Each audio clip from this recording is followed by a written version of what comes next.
What's up guys, Mickle here, and in this video I want to talk about why the Ripple SEC case will not settle.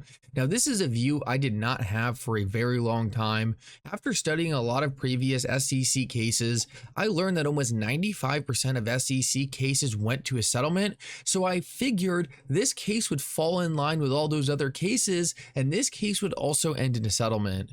Well, recently I talked to a very intelligent attorney and she broke down for me why she did not think the SEC case would settle. In this video, I want to share with you what she told me because this is some fascinating information and it's going to give you a much better understanding of exactly why Ripple and the SEC were unable to come to a settlement in this case. Like always, your support means so much to this channel. If you enjoy videos just like this, make sure to hit the like and subscribe button down below and turn on bell notifications.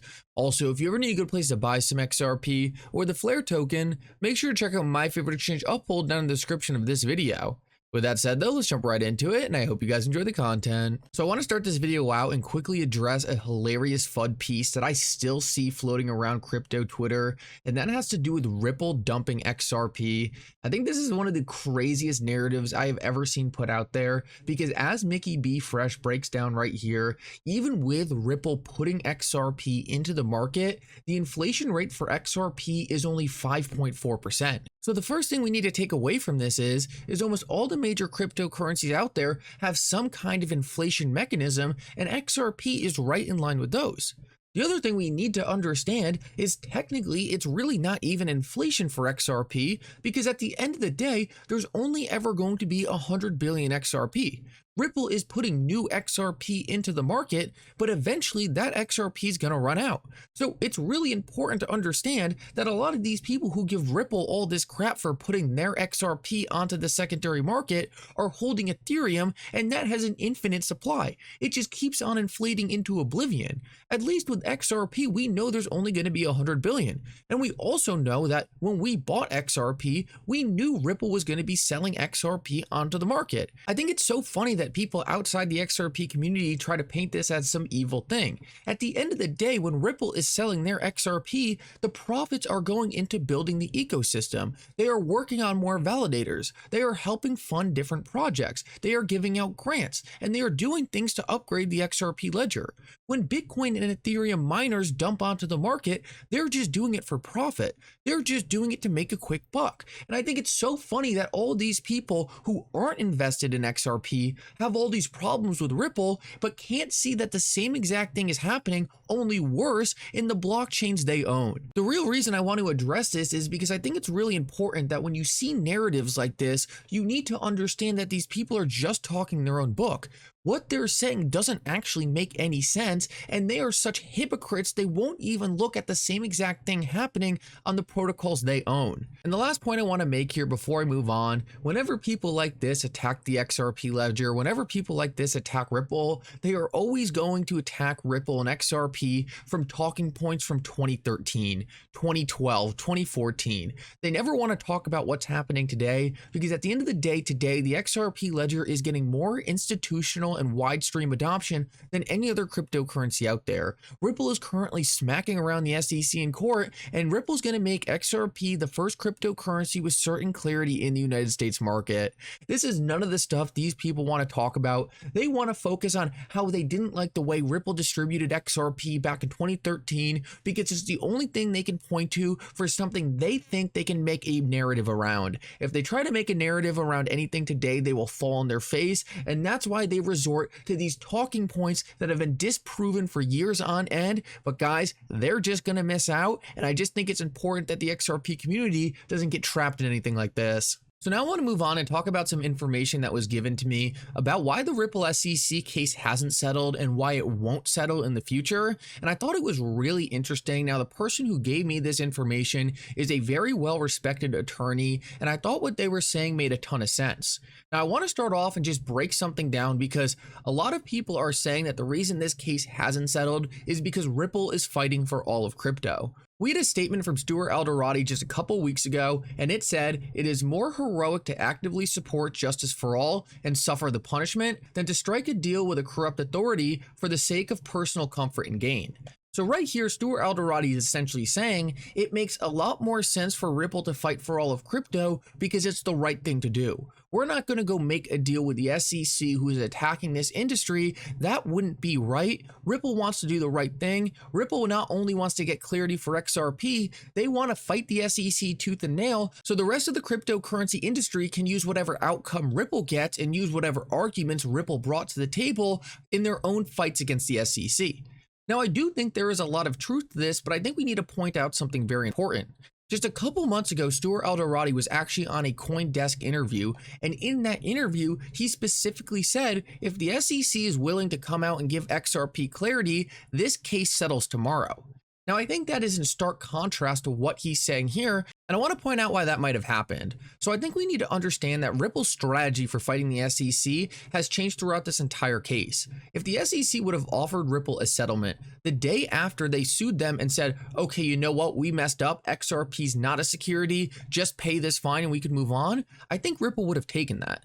But now we are in a very different position. Now we are at the point where Ripple has kicked the SEC's butt, they have got the Hinman documents public, and they look like they're going to get XRP the clarity it needs from Judge Torres. Now, this would be a huge win for Ripple, and there's much less incentive for them to actually settle with the SEC now.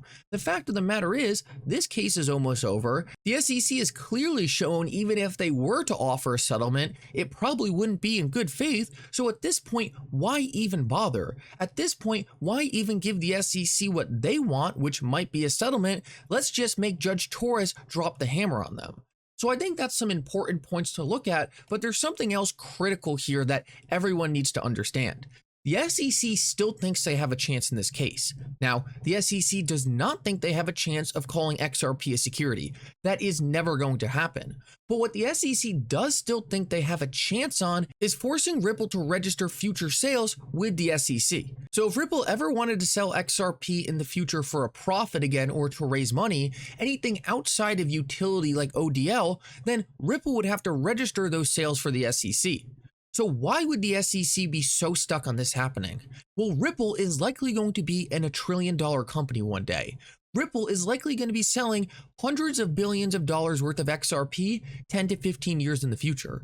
The SEC wants to be involved in that transaction. The SEC wants Ripple to have to register those sales and take a percentage of what goes on there. The SEC is trying to insert themselves into these cryptocurrency companies, and they actually have a chance of doing this. I have been saying since the start of this case, XRP is not a security, period. But there is a scenario in the future where if Ripple wanted to sell XRP to institutional investors and it was solely to raise money, there is a chance that could have to be registered with the SEC. Now, it also doesn't necessarily have to be. I'm just letting you know there are smart lawyers at the SEC who are telling me the SEC is not going to win on XRP being a security, but they have a chance on winning Ripple registering future sales. So the SEC, regardless of how bad they have done, still has a small chance that they could get a small win, that being Ripple needs to register future sales. So you might be wondering, why wouldn't the SEC just offer Ripple a settlement saying XRP is not a security, but you need to register future sales? Well, that's why Ripple would never take that settlement. At the end of the day, Ripple has a chance that the judge is just going to rule, hey, XRP is not a security, you can sell XRP however you want. And I think this is the real stalemate in why there hasn't been a settlement. The SEC thinks there's a solid chance Judge Torres might say, okay, Ripple, you can use XRP and ODL products, you can use XRP for utility, but if you're just going to sell XRP to raise money, that needs to be registered. And Ripple thinks there's a chance Judge Torres is going to come out and say, you know what, XRP is not a security, you can sell it however you want. And these are 2 points that the SEC and Ripple are never going to agree on. If Ripple is selling hundreds of billions of dollars of XRP in the future, they're not going to want the SEC to be any part of that. Ripple would rather take the chance at this point to bring this case the distance and hope Judge Torres just gives them what they want, and that is no registration with the SEC. Ripple already knows that the worst case scenario of XRP being declared a security is already off the table. And I think these are some really important points to let you guys know exactly what is left in this case, what are the main issues that are really present, and what is off the table.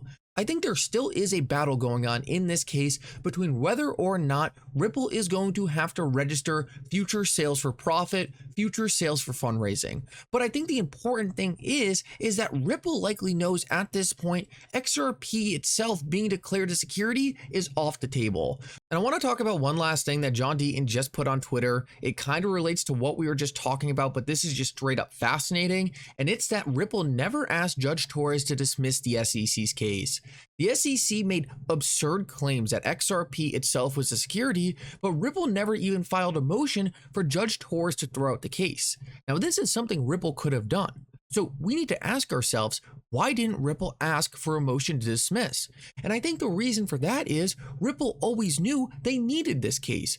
Ripple knew the SEC made a massive mistake because Ripple was always on the right side of the law. It was clear as day that XRP wasn't a security. So Ripple knew that the SEC trapped themselves with this case. Ripple knew that because the SEC filed this case, they were essentially going to give XRP clarity whether they liked it or not. And I thought this was just super interesting because it really shows how confident Ripple is that they are on the right side of the law and that XRP will get the clarity it needs because of the SEC's own incompetence. It really shows that everything has played out exactly according to plan for Ripple. Ripple has dominated the SEC throughout this entire case, and I think it's only a matter of time until we really start looking at this case as a blessing in disguise. Anyway, guys, thank you so much for coming. I hope you enjoyed this update. If you did, make sure to like and subscribe. It really does mean so much. And for now, Mickle out.